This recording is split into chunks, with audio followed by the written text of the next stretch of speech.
Welcome once again to Living in the 21st Century. Joining me today is VASIL SHEVCHENKO, former Transportation Minister of the Ukraine. VASIL, it's a pleasure to have you on again. Thank you for having me. Yes, beautiful. I have quite a few things I would love to talk about this morning. And the first question is, do you have any ideas that China is trying to provide Russia with military aid? To be honest, we have had a lot of different information. And first of all, we can confirm that they are providing them drones, but it's drones which isn't exactly for combat events, but we know that they have bought it for more than 100 billions, and we are sure that they could provide that could be bought just to provide Russia's military troops. And a type of new war, for example, at the battle line, our troops are fighting with Russians these small drones. And they decided to take this idea, and I don't know if it's agreed that it's to purpose drones or not, because in Ukraine media appeared information that they have provided it.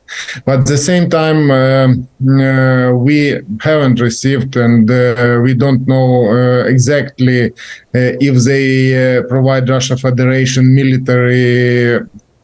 military needs. And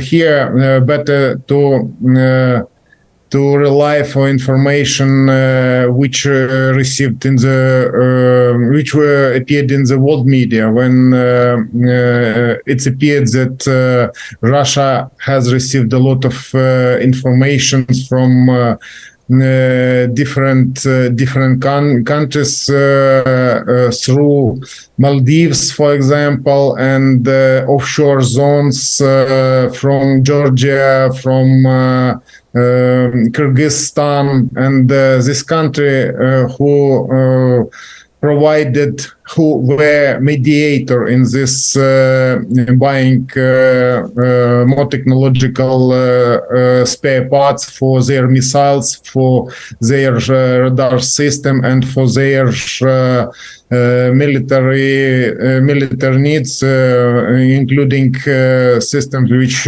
would allow to produce long-range missiles. Because now we are suffering because of their heavy shelling. First of all, they have shelled port city Odessa, and they used again Odessa for types of missiles. It was drones, it was ballistic missiles, it was cruise missiles, it was ballistic missiles which can correct their blow. And these types demands different. This type of missiles demand from us to have different type of air defense systems, because we are fighting with them at the different point. And first of all, it's their tactics to fight against civilians, because they have targeted in Odessa region isn't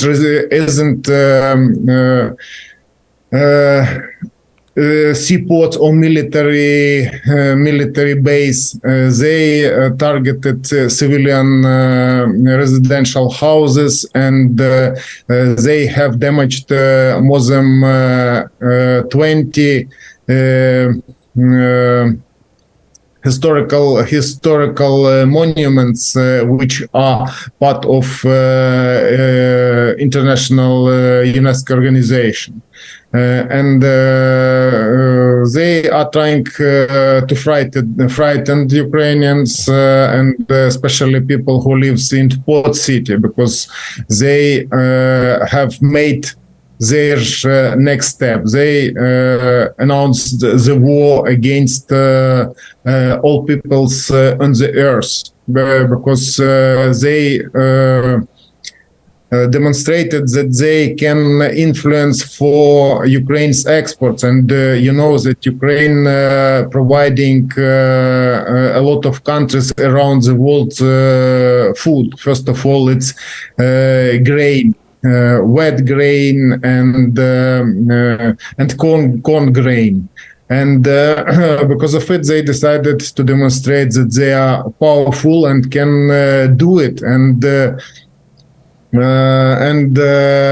decided to shell Ukraine's city. But there isn't only port infrastructure which would allow us to walk through so-called grain deal, because this grain deal has two agreements. One of them it's agreement between Ukraine, United Nations, and Turkey. And another United Nations, Turkey, and Russia. And they decided to leave this agreement and decided to demonstrate that they can blackmail all people around the world. And we could see that a couple days ago they invited for the meeting 52 countries from Africa, and only 17 countries confirmed to visit Russia Federation, and as a result Russia's president promised to give few countries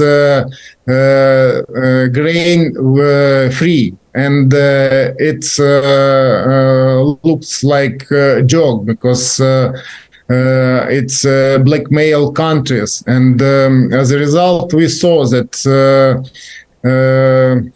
at the meeting for media, representatives who visited Russia Federation demanded from Russia Federation to prolong grain deal and to stop war in Ukraine, because it influenced prices around the world, and it made more expensive shipping this wheat and this corn for many countries around the world.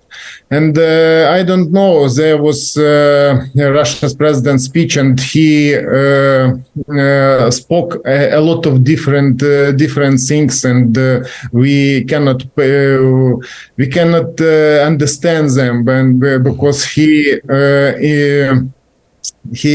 captured part of Ukraine, and now he started speaking about peace agreement. And he cannot understand that all people around the world understand that Ukraine cannot leave them this territory, and if he wants to have negotiations, he must withdraw his troops from Russia Federation to pay compensation and to ask to forgive him, but he haven't done it, and he continues blackmail all countries, and he demonstrates that somebody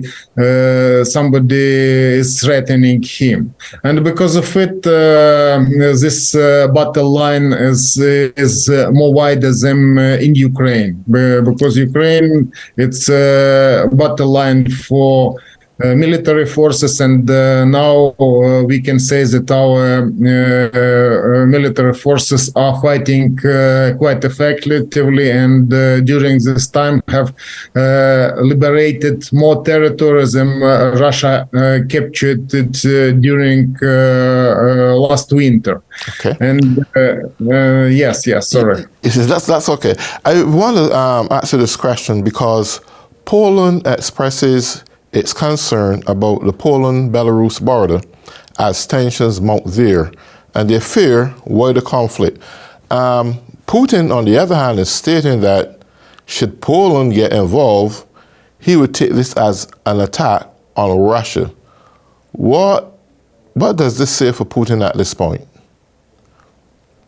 I think it's type of his chantage blackmail plan for NATO countries, because we know that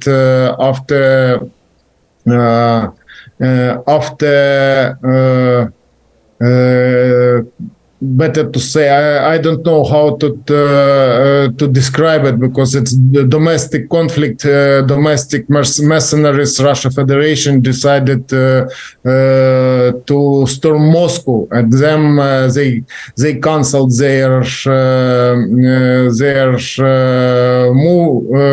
moving to the Moscow, and they agreed that this mercenary group will be allocated in Belarus, and Belarus is a point they can try.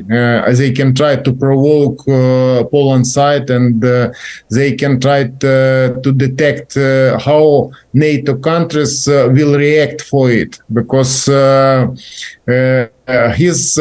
he cannot defeat Ukraine and Ukraine forces with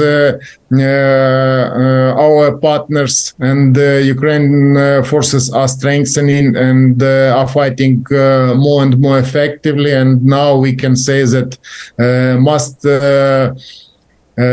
must strengthen first line is being eliminated by Ukrainian forces, and they want to shift the point of conflict, and they try to demonstrate it that the grain deal to blackmail world the famine, and now he will try to maybe he can try to provoke, and then they will try to comment that it isn't Russia's army, it's mercenary, and Belarus it isn't Russia, and this way they try to made all countries to negotiate with them. But we know that all the negotiation with the Russia Federation, it's better to say it's a liar, because it's only country which has full domination above domestic media, and Russia doesn't have any free media, and all information we receive from Russia Federation, it's all this fakes, all this lie, and part of propaganda separation, and because of it they can provoke in media, they can test it in media, and they can do anything to provoke, and Western countries which are responsible must react for it. But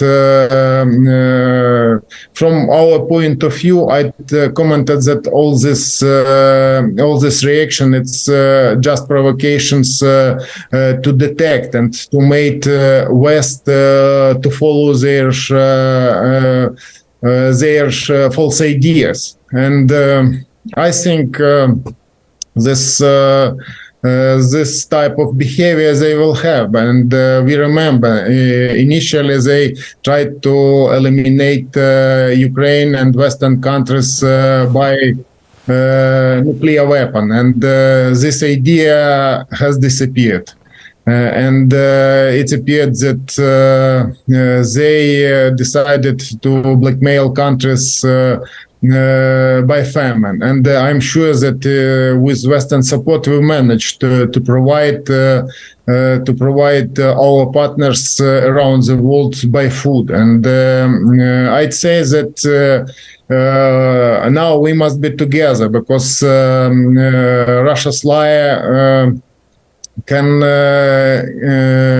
penetrate to different spheres and can differently influence for Western countries, because, for example, they can use advantages developed and democratic countries when they try to provoke domestic conflicts or conflicts inside of NATO countries and conflict in between countries in the European Union. They have spreaded a lot of provocation between different peoples, and all these things is part of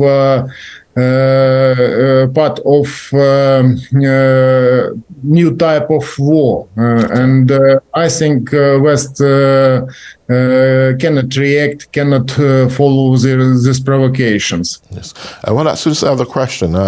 Kyiv claims it retains Donetsk village, but Putin admits that he is intensifying fighting. Is that really true, or he is just trying to mislead the public, or his people actually? To be honest, now its situation is, but at the battle line, really difficult for both sides, because we know that they half of year ago they issued information that they had plans to draft 500,000 soldiers, and I'm not sure that they can demonstrate a real number of soldiers, because at the battle line it appeared that they have formed a new army from 200 soldiers who are allocated in different parts. But now they are limited in armed vehicle, and sometimes they have good way supplying, where they have good way ammunition supplying. They are shelling Ukraine troops heavily, but Ukraine forces doesn't have so much ammunition, but we have Western radar system which allow Ukrainians to detect their artillery, and every day maybe a few weeks we can see that Ukraine forces managed to eliminate Russia's artillery units. Okay. But now it's we can comment that there are a lot of heavy battles in different parts, but Ukraine forces are moving slowly, because their first line is built for at the expense Russia's budget, because you can see they have issued information about economical activities, and there are information about producing concrete, that concrete productions have risen for about 25%, and that we know that Russia Federation doesn't build residential houses, and they are sending it to the battle line, and they heavily mined territory just in front of first line. Okay. Yes. Sorry. For public health interests, I'm wondering, out of curiosity, there are tens of thousands of Russian soldiers dying on a regular basis, and how is these bodies being removed or buried? I'm just trying to figure that one out. How are Ukraine dealing with that? Because I think it will have a public health impact. I don't know exactly, but in Ukraine media we have had a lot of information about Russia's killed soldiers' bodies. They don't interested to to transport it to their families, and they don't care about it. First of all, now battle line is covered by Russia's dead soldiers' body, and there are at the battle line there are a lot of bodies and bad smell. And I spoke with my friend who's serving his service at the battle line, and he couldn't. That troop smell is covering all trenches, and they are not interested in exchanging killed soldiers' bodies. For example, Ukraine are immediately transporting and ask ceasefire for taking killed soldiers' body to our side, and they don't care about it. And it appeared when they started working with mercenary groups, and who drafted prisoners and homeless people and people who had problems with the domestic law, and all of them they were included in mercenary groups, and they were attacking Ukraine forces and were eliminated in the Bakhmut, which is now half surrounded from both sides. At the hills are allocated Ukraine forces, Ukraine's points, and now they are holding under fire control this city. And they tried to strengthen them, but it appeared that they have no opportunity because they are limited in military vehicle, and they are limited in opportunity to move easily. And they but at the same time they are trying to strengthen their position, because you could see that defense minister of Russia visited North Korea just to ask ammunition from North Korea. It's a union which is formed, and Russia and North Korea, and it's a new military union they have managed to form. And they asked them about charges for artillery, because their economy doesn't allow them to fight, to provide new drafted military units by military vehicles, ammunition, etc.